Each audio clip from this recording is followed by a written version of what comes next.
What's up guys, welcome back to our channel. In this video I'm going to show you how to create this gorgeous pearl Fimo bead necklace using some beading wire, crimp beads, a crimp cover, and a wire guard to help protect your wire so it never snaps.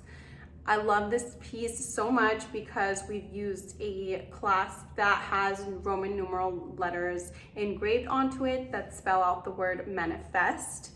And this can really help you add meaning to your jewelry and help connect with your customers, or just for yourself if you're making it for a personal piece, and help you keep this little reminder around all the time that if you want to manifest something in your life, you truly can do it if you set your mind to it.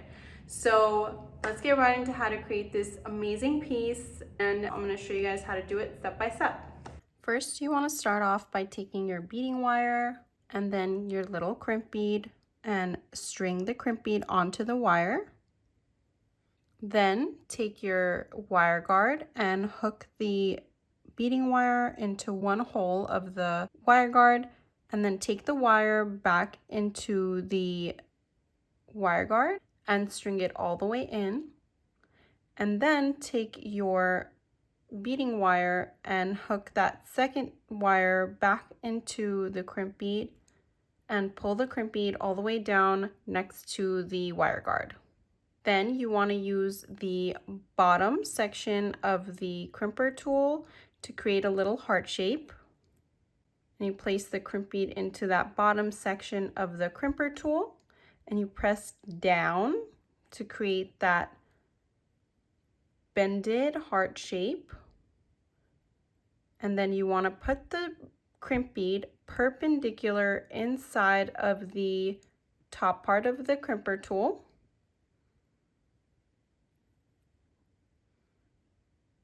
And you're going to press down so the crimp bead folds over on top of one another. Go ahead and tug on it a little bit to ensure that it's fully tight and it's not going to slip out.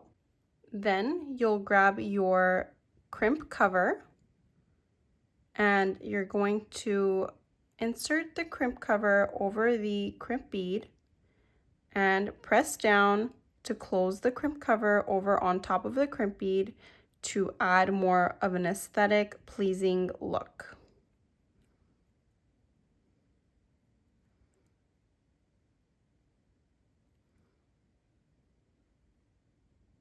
Once you close the crimp cover over on top of the crimp bead, you can use your cutter to cut the excess wire hanging out of the crimp cover off. This is what the ending of your wire should look like. Then I'm going to go ahead and cut off the wire from the spool. I always cut longer of the wire than I need because you want extra space at the end of the wire to be able to finish it off again on the opposite side. Now you can go ahead and begin by adding all your beads onto the wire.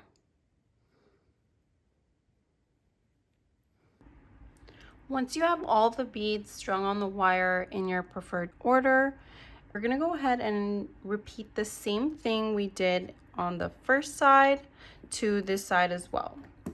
So what we want to do first is insert our crimp bead onto the wire.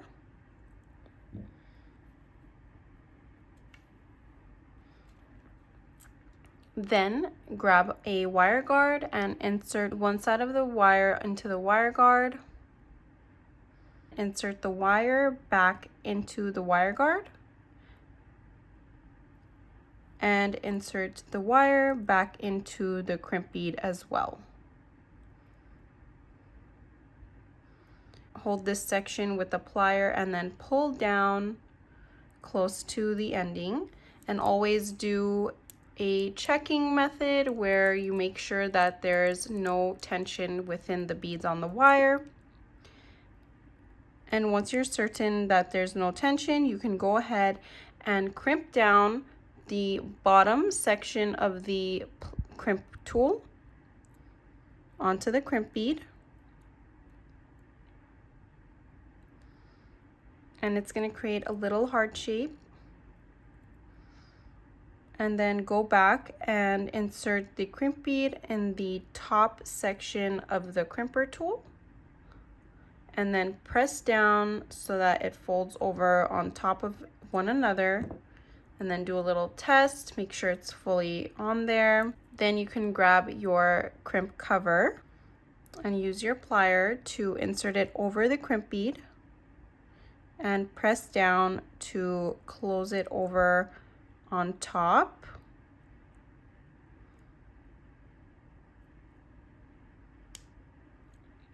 And do this until the crimp cover is closed into a sphere and there's no opening left within it.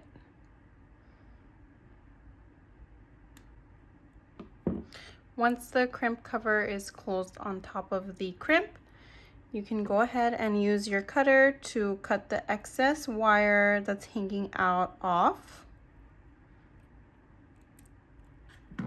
And this is what your necklace should look like so far. I'm gonna be using this clasp, and the way it works is you press down these two sides and it opens up just like this, and then you just pop it back in and it clicks and it clasps just like that. For the next step, you want to grab your jump rings and set of pliers and open it up side to side just like that. And then this is where you'll hook the clasp onto the end of the wire and wire guard. And then use your set of pliers to close up the jump ring. And this part is very important. You want to pass it where they meet and then bring it back to ensure the jump ring is fully closed and there's no open section left behind. Grab your second jump ring for the opposite side of the wire, open it up, hook it onto the wire and onto your clasp. And then just like the other side, what you want to do is close up the jump ring and make sure that you pass it. And it's good to hear that little click because it indicates that it touched each other. And then bring it back to where they meet and then close it up. So this is what the necklace looks like all together, and I love how it gives it a ombre effect with the dark green Fimo beads tapering off into the light ones. And here's where the clasp spells out manifest. And you can always swap it over onto the back side if you don't want to have the Roman numerals showing and wear it as a plain clasp instead. But we also do offer this clasp with no Roman numeral text on it. I paired this necklace with these cubic zirconia green pear-shaped earrings that are hooked with a chain. And you can also attach this second one to your cartilage piercing as well, so the chain will be hanging along your ear. And I also have this one in, which is also a cubic zirconia heart-shaped chain link connected earring. So you do need 2 holes for this specific earring. And these earrings are also available in a clear cubic zirconia stone as well. And these are 18 karat gold plated over brass. Here's what the backing looks like. So it's super cute and it gives you that elevated look with a backing with a rubber inside that's easy to slide on and off. And I'm also pairing it with these rings. This is a signet mother of pearl ring. And then I have this elastic freshwater pearl you might have seen in previous videos. And this is also our dome ring, and it is available in a thicker size as well. This clasp is also available in stainless steel as well. So if you're not really into the gold color, you can always use the stainless steel option as well. I hope this tutorial was super easy to follow along with, and if there is something that you guys have a question on or would like me to clarify just a little bit more, leave a comment down below in this video and we will always respond to your questions. I'll also be linking all the products that I used down below in this video, so you can actually go to the specific time that a piece was used, for example this clasp, and you can click the link and it will take you to our website and it'll show you this exact product link and you can shop it. We also offer free shipping on all orders $100 or more, so be sure to take advantage of that. And thank you guys all so much for watching. I hope you guys enjoyed this video and got inspired to create your own jewelry piece and manifest what you want in this life.